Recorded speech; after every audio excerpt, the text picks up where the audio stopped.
So that part is a garage apartment. Excuse the boxes in the bed of the truck. There's been a little new construction going on here. He's had to build him some garages here. And but about these outhouses, how did they survive this long? In Texas, where I come from, we have high humidity. We don't have buildings last this long. This is it's dry here because of those mountains. Those mountains back there behind us. Let me see. Okay, look, right down there by my motorhome. See those mountains with the snow caps on them? When the moisture comes over those mountains, they wring the water out.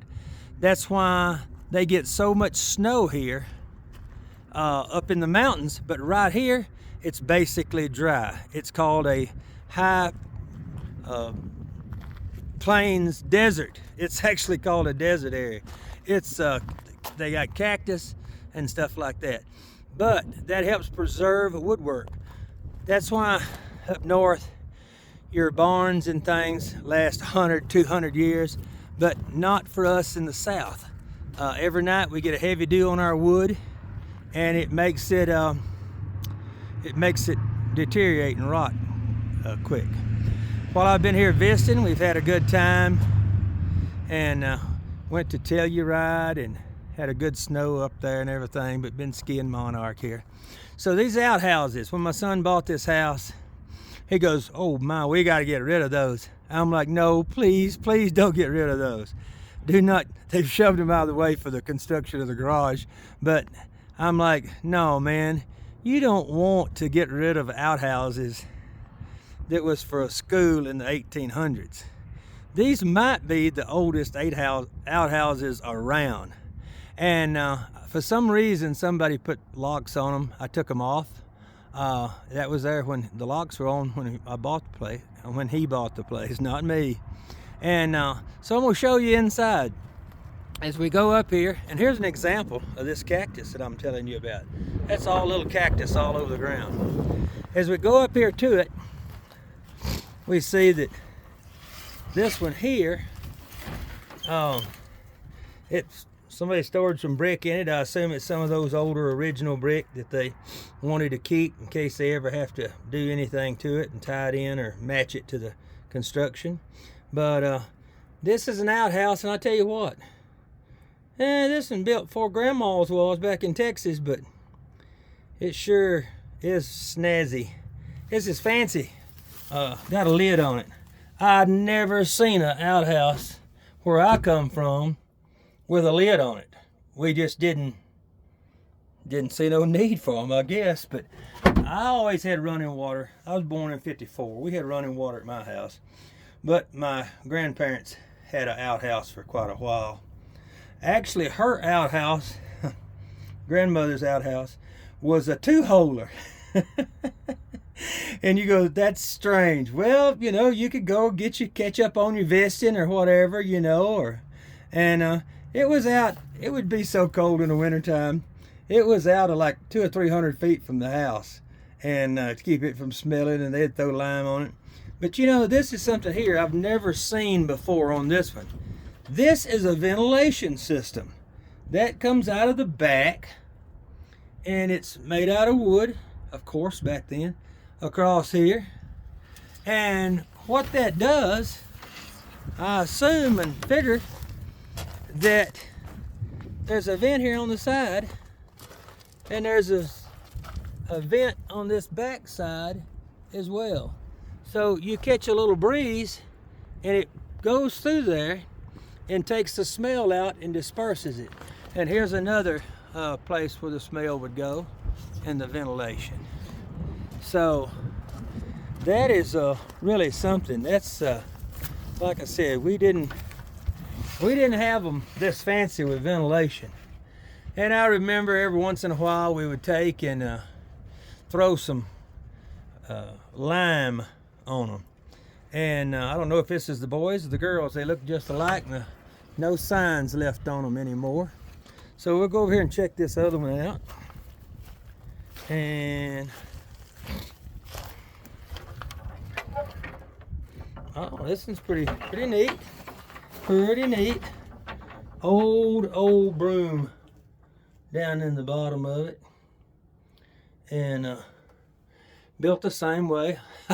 Oh, a little hornet nest up in there. I'll leave them alone. It's cold enough maybe today. It is a pretty day, the sun's shining, but got the same ventilation system. Oh, sardine can. I don't know what it's doing in here. But anyway, there's the lid for this one. And yeah. And sardine cans. Lordy, that's an old can. He opened it with his pocket knife. Oceanic. I don't remember oceanic sardines. I guess they were popular more up this way from Washington County, Maine. I don't see a date on it. Wish I could have. That can's been here a pretty good while. And that one's been here a little longer than that. And so I suppose he came one day and he decided he'd kill two stones at once. Or kill two birds with one stone. He'd eat lunch, use the pot at the same time. Anyway, so it's built basically like that. Here's some initials on the door. G, D something. Here's some more over here. Well, times hadn't changed much. If you've had to have used a porta potty here lately, you see that there's graffiti and things on the inside. And so, what is the old saying? The more things change, the more they stay the same. And so we've still got initials. You know what they say about that, though, the old folks used to say. Foos' names and monkeys' faces is always seen in public places. So, anyway, let me get this thing. Yeah, glad to share that with you today. Well, first, I was going to tell you about grandmother's, too. Grandmother's outhouse, it was that two-holer. And, yeah, we used the Sears and Roebuck catalog. We sure did. And some of the pages were color. And those were a little slicker paper. They were a little hard, little not as good to clean with. But so sometimes you get to white paper, something like that. Newspapers you couldn't use. The ink would still be too wet on there. But you could, while you were waiting, you could take that paper and wring it back in your hands, back and forth in your hands, to kind of soften it up. And also, my grandmother, she decorated her outhouse pretty. She had, back in those days, the feed stores gave away calendars. And it was usually of a real pretty Palomino horse. And a real pretty girl holding it, with a silver saddle on it. That just seemed to be just different horse, different saddle, different girls, but it's all the same.